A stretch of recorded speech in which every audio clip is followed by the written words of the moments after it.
Thanks for staying with us right here on Sunrise as we continue this Thursday morning for still to come. As you can see, I'm still wearing my exercising clothes.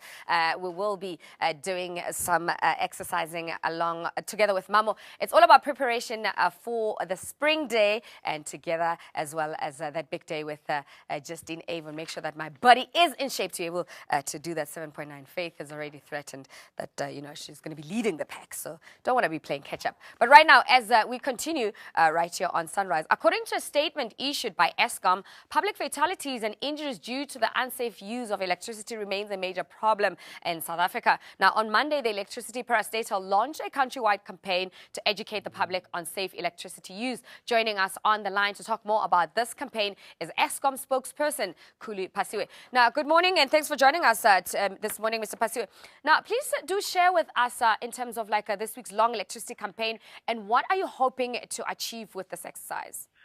Well, the objective really is to educate our communities, especially also starting from primary school level, where we are educating young kids about safe ways of dealing with electricity, so that in future, when they become parents, they are able to obviously continue within that culture. But most importantly, kids also do have some influence, believe it or not. The things that they learn at school, they are able to convince their parents and other people within families about what they have learned. For example, the issues about low-hanging electric cables. We are teaching young people that when you see low-hanging cables, you should not touch them. And they relay such messages to their parents and other elderly people. Now, in terms of, people in the communities, how often do they come and sort of come and report and be able to help you resolve some of the challenges in the communities when there's low-lying cables, as you already mentioned? How involved do young people get involved in such initiatives? Well, our intention really is to say to them that whenever you see this happening, you should not come closer to them. Sometimes, especially now that you're going into the sort of summer season, sometimes because of rains, heavy rains and other things that may blow our cables, sometimes even the electric poles on the ground. We're saying when you see those things happening, you should always take into consideration that the electricity might still be flowing there, even though the wires are on the ground. And our teams, whenever we get calls from communities, we are also saying to our teams that make sure that you react as soon as possible, because the last thing we want is to have a situation where people advise us in advance that there are certain cables on the ground, but people take maybe, 4 hours or whatever to react. They need to do that as soon as possible, because we have teams across the nation, and especially in some of the towns.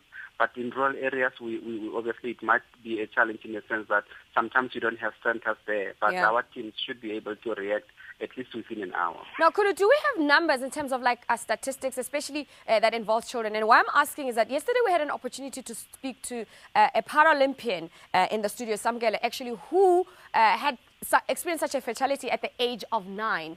And hearing his story, it looks like it's something that happens every day to young people or children in townships and rural areas, as you mentioned. Do we have the numbers, the impact of how this happens in our communities? Well, previously we used to have high numbers of people getting electrocuted, but since we started with this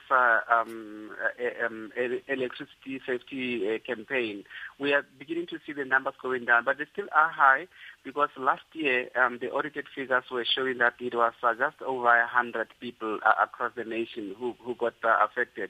And the unfortunate thing most of the time is that this happens because of illegal connections.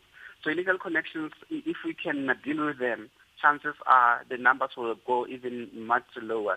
The problem with illegal connections is that sometimes in a normal street, you would see some wires either on the ground or in the surface, and then you would not be maybe thinking that these are electric wires. And sometimes, unfortunately, especially kids, they would see these wires and think that it's something that they can play with, and unfortunately during that time, that's when they get unfortunately electrocuted or even seriously hurt. Okay, all right, cool. We're going to have to leave it at that. I'm I'm sure people will look out for this campaign on media and your social media platforms and your website to get more details on that. The spokesperson for Eskom, Khulu Phasiwe, talking about the dangers, of course, of public fertilities and how they're running a campaign